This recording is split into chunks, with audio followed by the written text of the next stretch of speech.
tambalang kumikinang. Nicole Ayala and Diego Bandido. Ang kwento. Mula sa mahiwagang burnay. Mula sa mahiwagang burnay.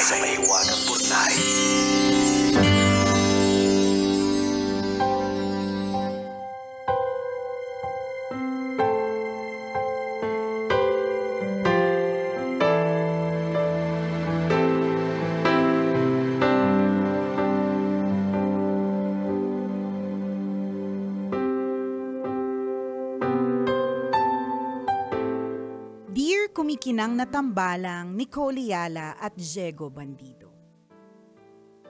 Itago niyo na lang po ako sa pangalang Cheska, 26 years old, simple at broken-hearted recently pero naka-move on na.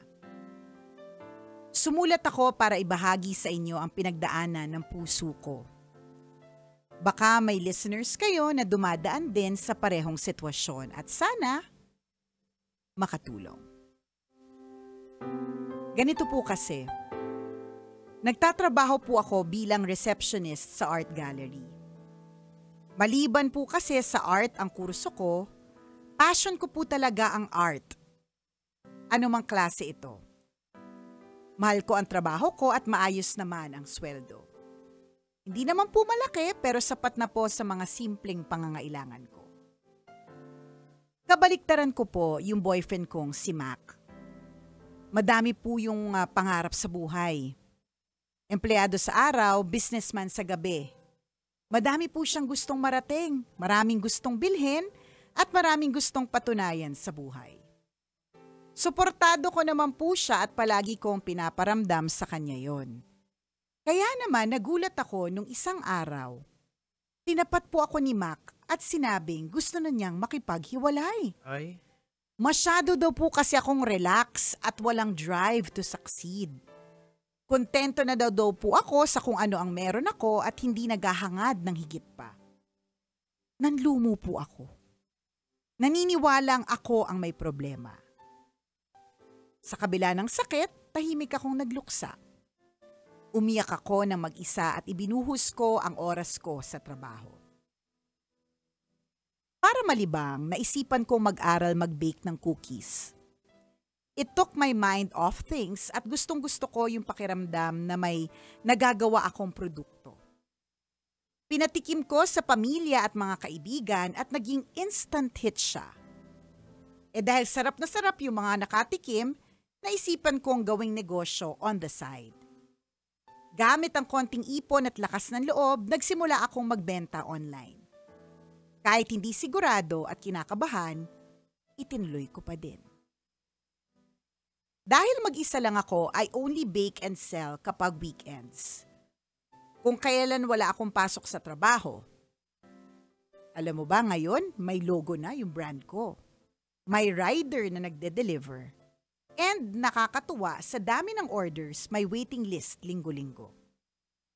Ito ang hindi ko inaasahan.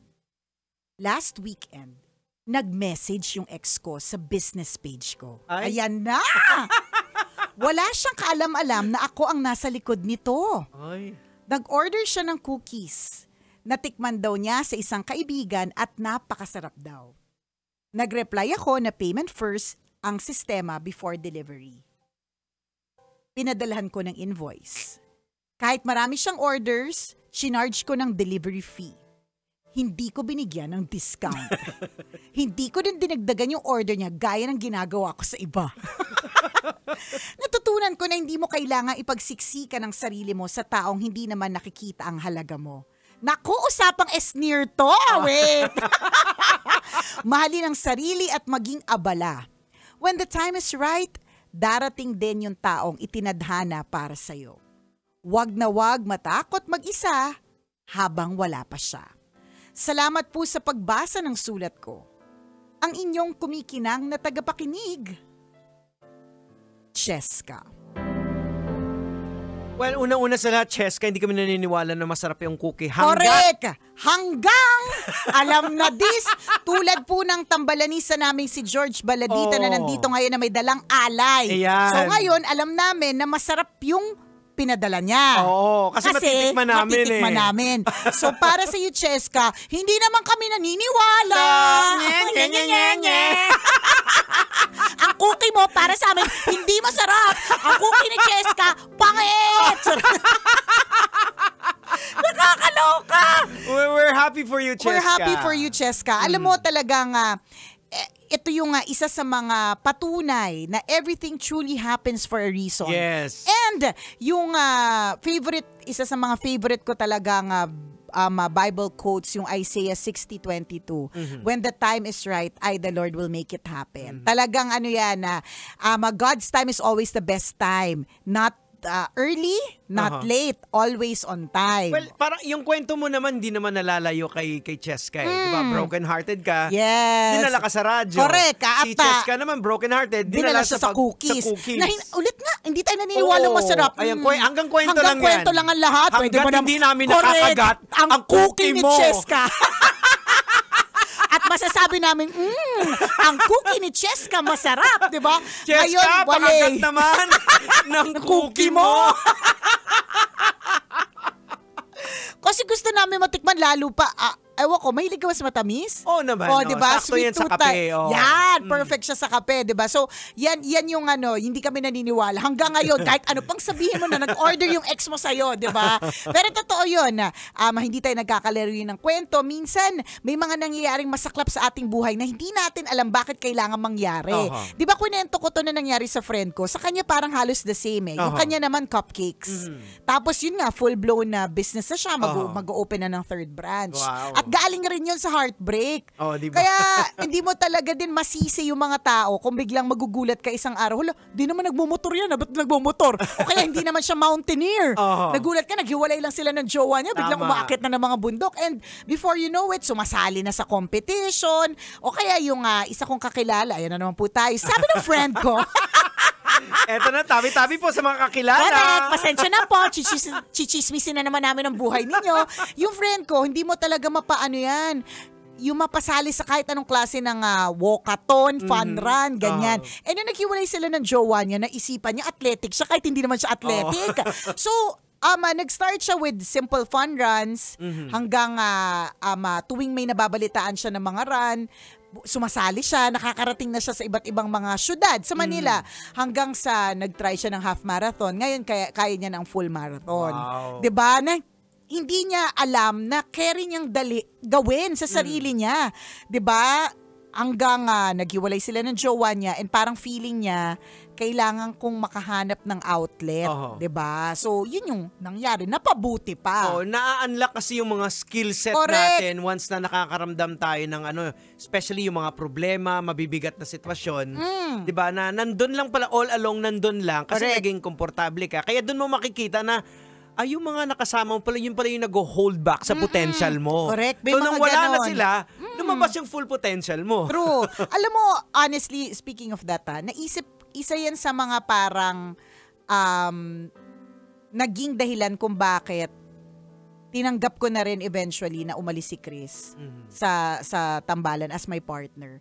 Kasi naisip ko, baka naman for 20 years, lagi siyang nakaakibat lang sa name ko. Baka naman, kailangang may ma-unlock. Yung parang in himself, merong pwedeng ma-unlock sa sarili niya. And yun nga, yung, tingnan mo, number 9 siya, diba? So, ibig sabihin, kahit baguhan, wala masyadong budget, diba? Nakalaban kahit papano. Kasi nga, merong mga na-unlock. Nadidiscover mo pa lang sa sarili correct. mo. And nadidiscover mo siya kapag ka nawawala ka sa comfort zone. Yes, exactly. 'Di ba? And yun yung mga nangyayari, 'di ba?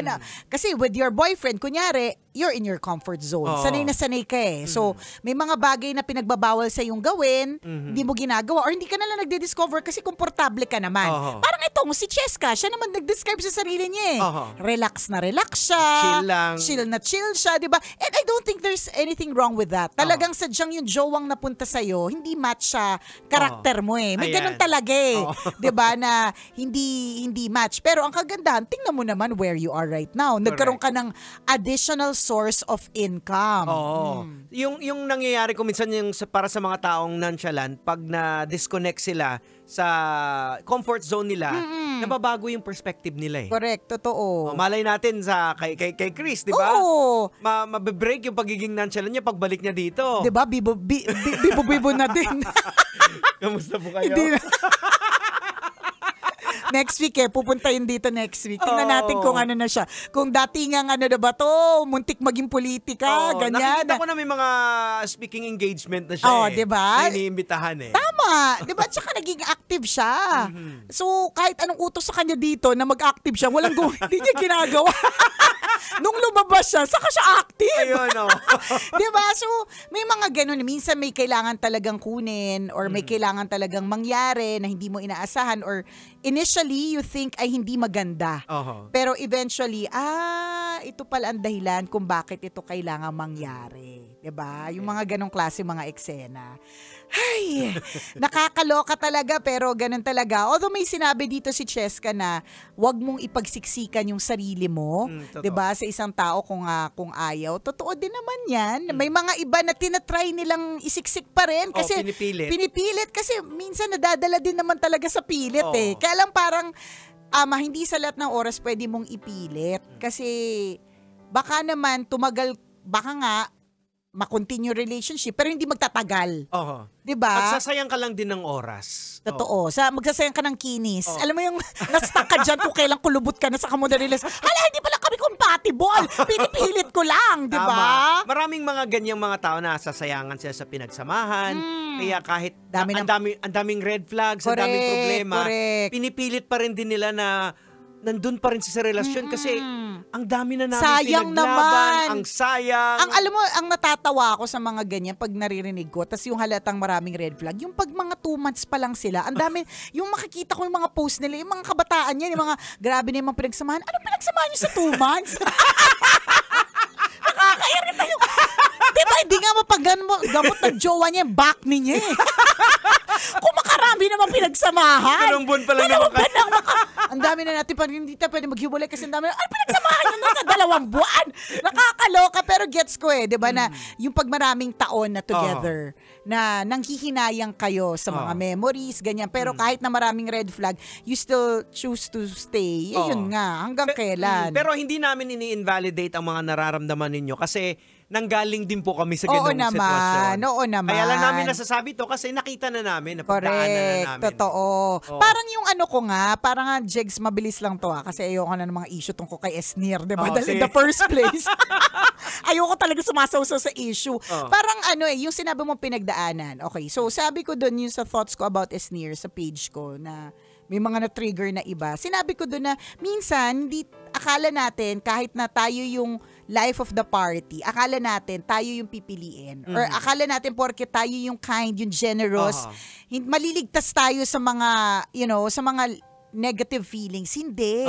Talagang nangyayari po talaga na hindi ka pipiliin, hindi ka gugustuhin, 'di ba? And kaya ko lang minention din 'yan habang nag-uusap tayo ngayon. Kasi sinabi mo 'yun na hindi natin ini-invalidate yung feelings ng iba, 'di ba? Kasi nadaanan din natin 'yun, 'di ba? So yung eksena na feeling ko about Esnir, nadaanan ko yung feeling na ganoon Kasi sobrang bibo kong tao. Tapos in the end, ako yung mabebetray. Madami ako, napakarami kong ganyan experience. Kaya resonate ako Hindi ko na alam yung mga iba niyang mga aktibidades, promise. Dun lang sa part na yon na alam kong bibo siya, pero hindi pa rin siya unang pinili. Gets ko naman yung part about survival Siguro yung talagang part lang ng yung nakaka-relate ako dun sa ganong klaseng pakiramdam. 'Di ba? Kasi lahat tayo dinaanan natin kahit papaano. Yung hindi tayo, yung we gave our all, tapos yung balik sa atin hindi ganon. Diba? It happens eh. Parang si Cheska din. Oo. Binigay niya naman, relax nga lang yung kanya. Pero hindi binalik, diba? Tama. Ganon. Well, sa mga ganyan kasi lang, like for example, ako hindi ako nanonood nung kay Sneer.